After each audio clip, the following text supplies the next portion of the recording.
K Surendran വട്ടിയൂർക്കാവിൽ മത്സരിക്കുമോ? മാതൃഭൂമിയോട് ചോദിക്കണം. മാതൃഭൂമിയിൽ ഓൺലൈനിൽ നിന്നൊരു വാർത്ത വന്നു, കെ സുരേന്ദ്രന് വട്ടിയൂർക്കാവിൽ താല്പര്യം, വട്ടിയൂർക്കാവില്ലെങ്കിൽ വേറെ അങ്ങ് മത്സരിക്കത്തില്ല. അങ്ങനെയാണ് വാർത്ത വന്നിരിക്കുന്നത്.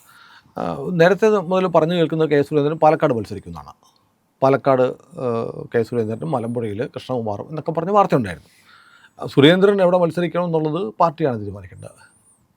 ഇപ്പോൾ മാത്രമല്ല, കഴിഞ്ഞ ദിവസങ്ങളിലുണ്ടായിരുന്ന മറ്റൊരു വാർത്ത, ശ്രീലേഖയ്ക്ക് വട്ടിയൂർക്കാവ് കൊടുക്കും. വട്ടിയൂർക്കാവിൽ ശ്രീലേഖ മത്സരിക്കും. മേയർ ആവാത്തതിൻ്റെ പരാതിയുമായി നിൽക്കുന്ന ശ്രീലേഖയുടെ പരിഭവം തീർക്കാൻ വേണ്ടിയിട്ട് ശ്രീലേഖയെ വട്ടിയൂർക്കാവിലേക്ക് മാറ്റും. അപ്പോൾ ശ്രീലേഖ, ഞാൻ വെറുതെ ആലോചിക്കണം, ശ്രീലേഖ വട്ടിയൂർക്കാവിലേക്ക് പോയി, ശ്രീലേഖ വട്ടിയൂർക്കാവിൽ ജയിച്ചു. MLA യും കൗൺസിലറും കോർപ്പറേറ്ററും ആയിട്ട് ഒരേ സമയം പ്രവർത്തിക്കാൻ പറ്റില്ല. അപ്പോൾ എന്ത് ചെയ്യണം? MLA സ്ഥാനം രാജിവെക്കുക, കോർപ്പറേഷൻ അംഗത്വം രാജിവെക്കുക. കോർപ്പറേഷൻ അംഗത്വം രാജിവെക്കുമ്പോൾ കോർപ്പറേഷൻ ഭരണം പോകും, അല്ലേ? ഭരണം പോകാനുള്ള സാധ്യത കൂടും. അപ്പോൾ ആറ്റുനോറ്റ് കേരളത്തിൻ്റെ തലസ്ഥാന നഗരിയിൽ കോർപ്പറേഷൻ ഭരണം കിട്ടിയത് നഷ്ടപ്പെടുത്താൻ കഴിയുമോ? ഇതൊരു ചോദ്യമാണ്. അപ്പോൾ പറയുന്നൊരു മറുപടി, അപ്പുറത്തെ ശബരിനാഥിനെ പോലുള്ള ആളുകളും മത്സരിക്കാൻ സാധ്യതയുണ്ട്. അവർ ജയിച്ചാൽ ഇതേ സിറ്റുവേഷൻ അപ്പുറത്തുണ്ടാവില്ലേ? ശരിയാണ്. പക്ഷേ ശബരിനാഥ് ജയിച്ചാലാണ്. വട്ടിയൂർക്കാവ് ജയിക്കാവുന്ന സീറ്റാണ്. ഇതാണ് വ്യത്യാസം. വട്ടിയൂർക്കാവ് സീറ്റിനെ സംബന്ധിച്ച് ആദ്യം മുതൽ കൃഷ്ണകുമാറിൻ്റെ പേര്, നമ്മുടെ നടനമൊക്കെ കൃഷ്ണകുമാറിൻ്റെ പേര് പറയുന്നുണ്ടായിരുന്നു. കൃഷ്ണകുമാറാണ് ഏതാണ്ട് അവിടുത്തെ സ്ഥാനാർത്ഥിയെന്ന് പരക്കെ ആളുകൾ വിശ്വസിക്കുകയും അത്തരത്തിലുള്ള പ്രചാരണം നടക്കുകയും ചെയ്തിട്ടുണ്ട്. അതിനുശേഷമാണിപ്പോൾ പിന്നീട് ശ്രീലേഖയുടെ പേര് പറയുന്നു. ഇപ്പോൾ വരുന്നൊരു പേര്, ഇപ്പോൾ വരുന്ന പേരോ വരുത്തിയ പേരോ, മാധ്യമങ്ങളിങ്ങനെ BJPയുടെ സ്ഥാനാർത്ഥികളെ എപ്പോഴും തീരുമാനിക്കുന്നത് മാധ്യമങ്ങളാണ്. BJP സംസ്ഥാന സമിതിയോ കേന്ദ്ര നേതൃത്വമോ ഒക്കെ തീരുമാനിക്കും മുമ്പ് ഇവരിങ്ങനെ സ്ഥാനാർത്ഥികളെ പടച്ചുവിടും. അങ്ങനെ പടച്ചുവിടുന്നതിൻ്റെ ഭാഗമായി വന്നൊരു വാർത്തയായിരിക്കാം ഈ വട്ടിയൂർക്കാവിലെ സുരേന്ദ്രൻ്റെ സ്ഥാനാർത്ഥിത്വം എന്നാണ് ഞാൻ കരുതുന്നത്. കാരണം ശ്രീലേഖയെക്കുറിച്ച് ഇന്നലെ വേറൊരു വാർത്ത വന്നിരുന്നു. ശ്രീലേഖ പറഞ്ഞു, ഞാൻ ഒരു കാരണവശാലും നിയമസഭയിലേക്ക് മത്സരിക്കാനില്ല, വട്ടിയൂർക്കാവിലേക്ക് ഞാനില്ല എന്ന് ശ്രീലേഖ പറഞ്ഞതായിട്ട് വരുന്നു. അപ്പോൾ ഞാൻ മനസ്സിലാക്കിയത് ശ്രീലേഖ വട്ടിയൂർക്കാവിൽ മത്സരിക്കുന്നില്ല എന്ന് പറഞ്ഞു. അങ്ങനെയാണെങ്കിൽ ആരെ മത്സരിപ്പിക്കും അവിടെ? എന്നാൽ പിന്നെ സുരേന്ദ്രൻ ഇരിക്കട്ടെ. എന്നിട്ട് ഒരു വാർത്ത കൂടെ അനുബന്ധമായി എഴുതി ചേർക്കാം, തനിക്കും മത്സരിക്കാൻ വട്ടിയൂർക്കാവ് തന്നില്ലെങ്കിൽ ഞാൻ മത്സരിക്കില്ല എന്ന് സുരേന്ദ്രൻ. അത്ര നിഷ്കളങ്കമല്ല പ്രിയ. കാരണം സുരേന്ദ്രൻ ഡിമാൻഡ് വെച്ചിരിക്കുന്നു, ഒരു ഭീഷണിയാണ്, വട്ടിയൂർക്കാവ് എനിക്ക് തന്നേക്കണം, അല്ലെങ്കിൽ ഞാൻ മത്സരിക്കില്ല എന്ന് പറഞ്ഞ്. എന്നല്ലേ അതിൻ്റെ ടോൺ? കഴിഞ്ഞ ദിവസം സുരേന്ദ്രൻ ഒരു പോസ്റ്റ് ഇട്ടിരുന്നു, RCയും സുരേന്ദ്രനും കൂടെ അടുത്തിരുന്ന് തമാശ പറയുന്നത്, തമ്മിലടി എന്നാണ് ഇട്ടിരിക്കുന്നത്. ഇവർ പറയുന്നത് രാജീവ് ചന്ദ്രശേഖരും സുരേന്ദ്രനും തമ്മിൽ ഭയങ്കര പോലത്തെയാണ്, ഭയങ്കര പ്രശ്നമാണ്, കണ്ട മിണ്ടത്ത് പോലും ഇല്ല. അതാണ് RC അങ്ങനെ ഒരു പോസ്റ്റ് ഇട്ടത്, KS അങ്ങനെ ഒരു പോസ്റ്റ് ഇട്ടത്. അപ്പോൾ കേരളത്തിലെ BJPയെ വല്ലാതെ ഭയപ്പെടുന്നു മാധ്യമങ്ങൾ. കാരണം BJP ഈ തെരഞ്ഞെടുപ്പിൽ എന്തൊക്കെയോ നേടാൻ പോവുകയാണ്. BJPയുടെ ചരിത്രം, സംസ്ഥാനത്തെ BJPയുടെ ചരിത്രമാകെ മാറ്റിമറിക്കുന്ന ഒരു തെരഞ്ഞെടുപ്പ് ഫലം വരാൻ പോകുന്നു. അതുകൊണ്ട് BJPയാണ് ടാർഗറ്റ് ചെയ്യേണ്ട, CPMനെയോ കോൺഗ്രസിനെയല്ല, BJPനെ ടാർഗറ്റ് ചെയ്യണം. BJPനെ ടാർഗറ്റ് ചെയ്ത് BJPക്ക് അത് അന്തഃഛിദ്രമാണ്, പ്രശ്നമാണ്. രാജീവ് ചന്ദ്രശേഖരും സുരേന്ദ്രനും മുരളീധരനും എല്ലാം കൂടെ പ്രശ്നം. ശ്രീലേഖ അതേ പിണങ്ങിപ്പോകുന്നു, ശ്രീലേഖ രാജിവെക്കുന്നു. അങ്ങനെയൊക്കെ പറഞ്ഞ് അതിനിടയ്ക്ക് രാജേഷിനെ മത്സരിപ്പിച്ചാരാണ് കേട്ടോ. രാജേഷ് സ്ഥാനാർത്ഥിയാണെന്ന് പറഞ്ഞേ കിട്ടുന്നത്. ഇനിയിപ്പോൾ എനിക്ക് തോന്നുന്നത് ഈ BJPക്കാരുടെ പേരിൽ സ്ഥാനാർത്ഥി പട്ടികയിൽ വരാത്ത പ്രിയനും ഞാനും മാത്രമേ ഉള്ളൂ. അങ്ങനെയുള്ള സകലരെയും സ്ഥാനാർത്ഥിയൊക്കെ കഴിഞ്ഞു. അപ്പോൾ ഇതൊരു സ്പെക്കുലേഷൻസ് മാത്രമല്ല, വെറുതെ ഒരു ഹൈപ്പിന് വേണ്ടിയിട്ടുണ്ടാക്കുന്ന സ്ഥാനാർത്ഥിത്വം മാത്രമല്ല. ഇതിനകത്ത് പിന്നെ ഒരു കളിയുണ്ട്. കളി എന്ന് പറയുന്നത് BJPയുടെ സാധ്യതകളെ പരിമിതപ്പെടുത്തുക. അതിനാണ് നോക്കൂ, ഏത് ചാനൽ തുറന്നാലും BJP. കേരളത്തിൽ തെരഞ്ഞെടുപ്പിൽ രണ്ട് മുന്നണികൾ തമ്മിൽ, കേരളം മാറി ഭരിച്ച രണ്ട് മുന്നണികൾ തമ്മിലുള്ള പോരാട്ടത്തിനിടയ്ക്ക് ഒരു പ്രബല ശക്തിയായി, തിരുത്തൽ ശക്തിയായി BJP വളർന്നു നിൽക്കുന്നുണ്ട്, NDA വളർന്നു നിൽക്കുന്നുണ്ട്. എന്നാലും ഭരണം കിട്ടാൻ പോകുന്ന മുന്നണി എന്ന് വിശ്വസിക്കുന്ന LDFും UDFും തമ്മിലുള്ള മത്സരത്തെക്കാൾ ചാനൽ ക്യാമറകൾ ഫോക്കസ് ചെയ്യുന്നത് BJPയാണ്. കാരണം BJPയുടെ എന്തെങ്കിലും സാധ്യത ഉണ്ടെങ്കിൽ അതിനെ വെട്ടി നിർത്തുക എന്നുള്ളതാണ്. അതിനു വേണ്ടി ഉണ്ടാക്കുന്ന ഒരു നാരേറ്റീവ്സാണ്. പിന്നെ ഞാൻ ആലോചിക്കുക, വട്ടിയൂർക്കാവിൽ സുരേന്ദ്രൻ മത്സരിക്കുന്നത് നന്നായിരിക്കും എന്ന് എനിക്ക് തോന്നുന്നുണ്ട്. കാരണം എന്നറിയോ, നേമത്ത് രാജീവ് ചന്ദ്രശേഖർ, കഴക്കൂട്ടത്ത് വി മുരളീധരൻ, ഇവിടെ വട്ടിയൂർക്കാവിൽ സുരേന്ദ്രൻ. എന്തായിരിക്കും തിരുവനന്തപുരത്തിൻ്റെ ഒരു ഇളക്കം, അല്ലേ? തിരുവനന്തപുരം അങ്ങ് ഇളകി മറിയും.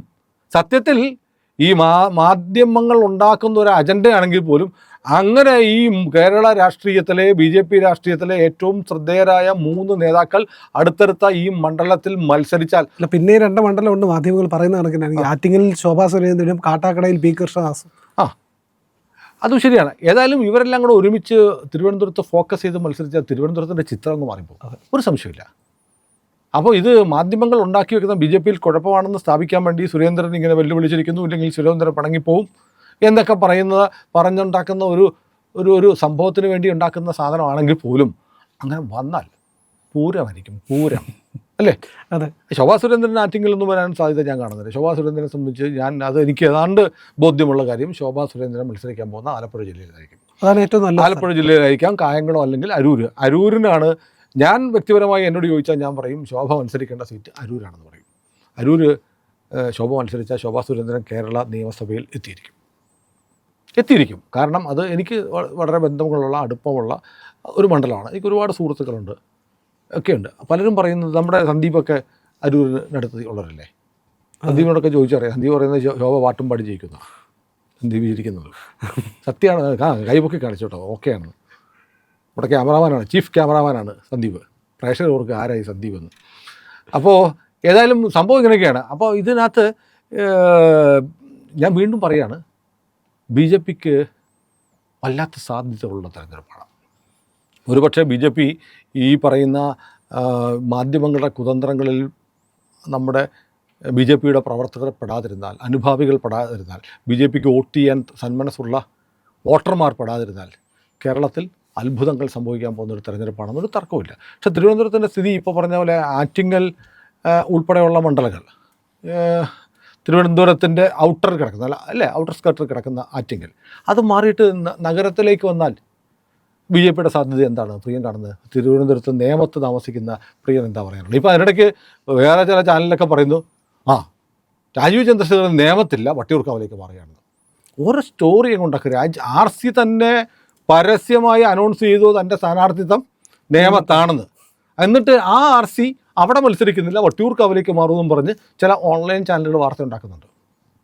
അപ്പോൾ മൊത്തത്തിലൊന്ന് കലക്കിയെടുക്കുക. BJP-യിൽ ഭയങ്കര ആശയക്കുഴപ്പമാണെന്ന് വരുത്തി തീർക്കാനുള്ള ശ്രമം നടക്കുന്നുണ്ട്. അതിൻ്റെ ഭാഗമായിട്ടായിരിക്കണം ഇതൊക്കെ. എന്താണ് തിരുവനന്തപുരത്തിൻ്റെ രുചിത്വം? തിരുവനന്തപുരത്തിന് സ്വഭാവം ആകെ മാറിയിട്ടുണ്ട്. അവിടുത്തെ രാഷ്ട്രീയ സാഹചര്യങ്ങൾ ആകെ മാറി.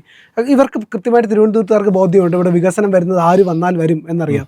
പിന്നെ ഈ പറയുന്ന പാർട്ടി സഖാക്കൾ ലെറ്റർ കൊടുത്തു കഴിഞ്ഞാൽ ജോലി കിട്ടുന്ന അവരുടെ അട്ടിപ്പേർ അവകാശം പോലെ ഉണ്ടായിരുന്ന ഒരു നഗരസഭയിൽ മാറ്റങ്ങളുടെ തുടക്കം കുറിച്ചിരിക്കുകയാണെന്നുള്ളതാണ്. അത് അതിൻ്റെ ക്ലീനിങ് ആണ്. ഒരു പൊടി പിടിച്ച് കിടക്കുന്ന ഒരു മുറി ഒന്ന്, അതെ, ആ ജോലിയാണ് VV രാജേഷ് ഏറ്റെടുത്തിരിക്കുന്നത്. അതിൻ്റെ തുടക്കമാണ്. ആ തുടക്കത്തിൽ വലിയ മാറ്റങ്ങൾ ഉണ്ടായി തുടങ്ങിയിരിക്കുന്നു എന്നുള്ളതാണ്. അപ്പോൾ അങ്ങനെ വരുമ്പോൾ ഒന്നാമത്തെ ഘട്ടം എന്ന് പറഞ്ഞു കഴിഞ്ഞാൽ ഈ പറയുന്ന തദ്ദേശ സ്വയംഭരണ സ്ഥാപനത്തേക്കുള്ള ഇലക്ഷനായിരുന്നു. ആ ഇലക്ഷനിൽ BJP-യെ വിജയിപ്പിച്ചുകൊണ്ട് ജനങ്ങൾ കാണിച്ചു കൊടുത്തു, ഞങ്ങൾ ഇങ്ങനെയാണ് ചെയ്യാൻ പോകുന്നത് ഇനി. അപ്പോൾ രാജീവ് ചന്ദ്രശേഖരൻ്റെ വിജയം ഉറപ്പാണ്, വട്ടിയൂർക്കാവിലെ വിജയം ഉറപ്പാണ്, കഴക്കൂട്ടത്തെ വിജയം ഉറപ്പാണ്, കാട്ടാക്കടയും. കഴക്കൂട്ടം VM എത്ര കാലമായിട്ട് അവിടെ പണി. അതെ, കൃത്യമായിട്ട് ഈ എതിര് നിൽക്കുന്ന ആരാ? കടകംപള്ളിയെ പോലെയാണോ? കടകംപള്ളിയെ പോലെ റെയിൻകോട്ട് ഇട്ട് കിടക്കുന്ന ആൾക്കാരാണ് അവിടെ ഉള്ളത് എന്നുള്ളതാണ്. ആ അവസ്ഥയിൽ കഴക്കൂട്ടത്തിന് ഒരു ചിത്രം കണ്ടേ. അതായത് വയനാട്ടിൽ ഒരു ചായക്കടയ്ക്കകത്തിരുന്ന് 5-6 പേര് ചായ കുടിക്കുന്നു. അതിൽ ചിത്രം ഒന്ന് സൂക്ഷിച്ച് നോക്കി പറയാനറിയോ?